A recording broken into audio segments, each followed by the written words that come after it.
विधान परिषद के माननीय सदस्य श्री रामेश्वर प्रसाद महतो जी, पूर्व विधायक श्रीमती नगीना देवी जी, भारतीय जनता पार्टी के मंडल के अध्यक्ष श्री संजीव चौधरी जी, दयाशंकर प्रसाद जी, नंदकिशोर सिंह जी, श्यामचंद्र सिंह जी, रमेश प्रसाद सिंह जी, जदयू के रेगा के अध्यक्ष कैलाश बिहारी मिश्र, राम जी मंडल जी, रामाशीष राय जी, लखन देव ठाकुर जी, तोफेल अहमद कादरी जी और भारतीय जनता पार्टी के लोकप्रिय प्रत्याशी श्री मोदीलाल प्रसाद जी। सचमुच में अपने जीवन के उन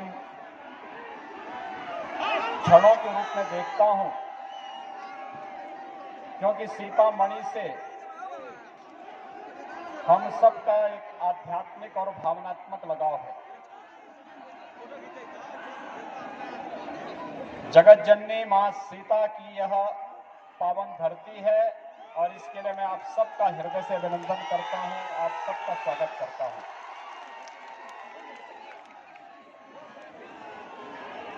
भाइयों बहनों, सीतामढ़ी को अयोध्या से जोड़ने के लिए प्रधानमंत्री मोदी जी के द्वारा एक मार्ग का निर्माण कराया जा रहा है। उसका नाम है राम जानकी मार्ग।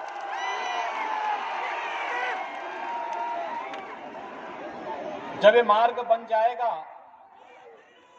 तो सीतामढ़ी से अयोध्या की दूरी मात्र 5 से 6 घंटे के अंदर पूरी की जा सकती है। और अब तो अयोध्या में भगवान राम के भव्य मंदिर का निर्माण कार्य भी शुभारंभ हो चुका है। अब तो कोई संदेह न इधर होना चाहिए न उधर होना चाहिए, और इसलिए आप सबको मैं अयोध्या में भगवान श्री राम के भव्य मंदिर निर्माण के बधाई और शुभकामना देने के लिए मां जानकी के इस मायके में आप सबका अभिनंदन करने के लिए विशेष रूप से आपके बीच में आया हूं। हम सब जानते हैं बिहार विधानसभा चुनाव का ये अंतिम चरण में यहां चुनाव होना है।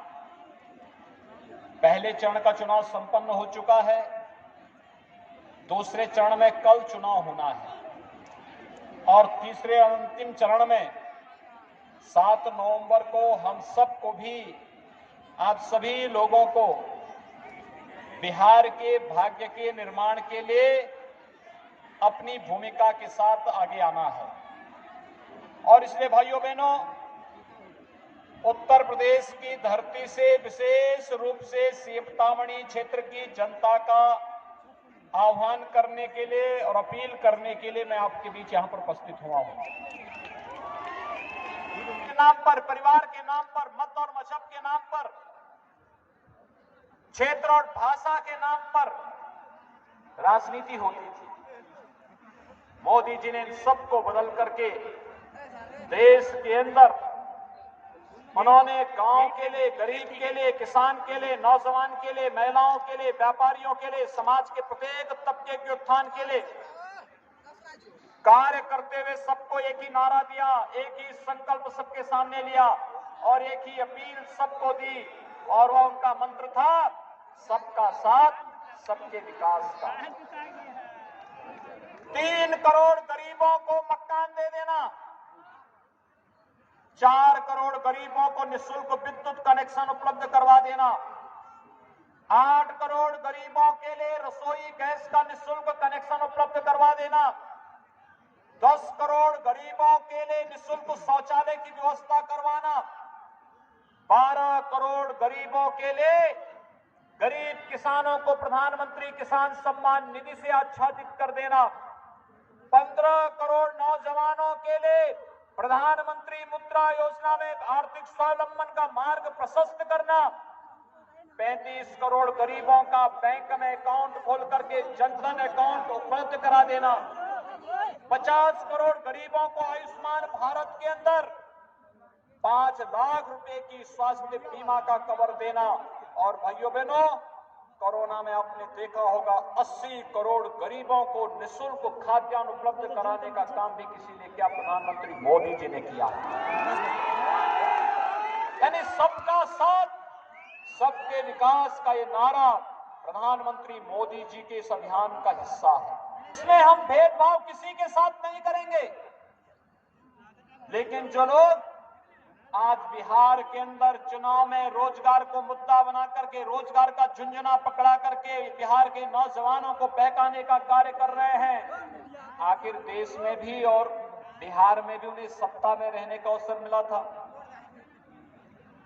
तब उन्होंने गरीबों को मकान नहीं दिया, रोजगार नहीं दिया, गैस के कनेक्शन नहीं दिए, विद्युत के कनेक्शन नहीं दिए, शौचालय नहीं बनाए, स्वास्थ्य बीमा का कवर नहीं दिया, किसानों के लिए भी कुछ नहीं किया, गरीबों को खाद्यान्न भी नहीं दिया। और ये तो बात की बात है, मूक जानवरों का चारा भी चट कर गए। और आज रोजगार का झुंझुना पकड़ा करके लोगों की आंखों में, नौजवानों की आंखों में धूल झोंकने का कार्य ये लोग करना चाहते हैं। ये लोग जाति के नाम पर बिहार को बांटे थे, मत और मजहब के आधार पर सामाजिक ताने बाने को छिन्न भिन्न किए थे। और गरीबों के लिए लॉकडाउन के दौरान होने वाली समस्या के समाधान के लिए देश के अंदर 80 करोड़ गरीबों के लिए निःशुल्क खाद्यान्न की व्यवस्था करने का कार्य प्रधानमंत्री मोदी जी के द्वारा किया गया। प्रधानमंत्री मोदी जी का पूरा देश आज इस बात के लिए आभारी है कि उन्होंने कोरोना से भी देश को बचाया है, और साथ साथ उस दौरान लोगों के संकट में खड़े होकर के लोगों को बचाने का काम भी किया है। यानी हर प्रकार से देश को सुरक्षित करने, नौजवानों के हाथों पर फिर से रोजगार और काम उपलब्ध कराने के लिए जो अभियान प्रधानमंत्री मोदी जी ने चलाया है, वह अभियान सफलतापूर्वक आगे बढ़ सके, इसके लिए आवश्यक है कि बीमारी अभी समाप्त नहीं हुई।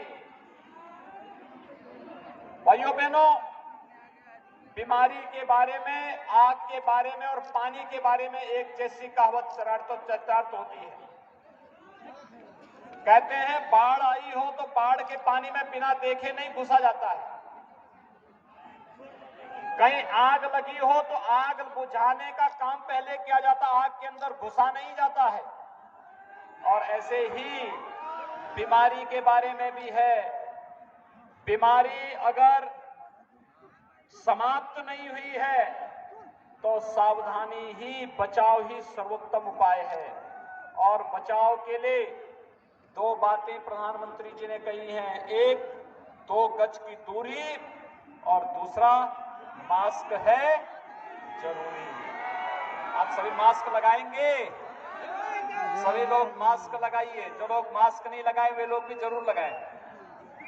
सचमुच में आपका अभिनंदन करूंगा आपके उत्साह के लिए, आपके उमंग के लिए।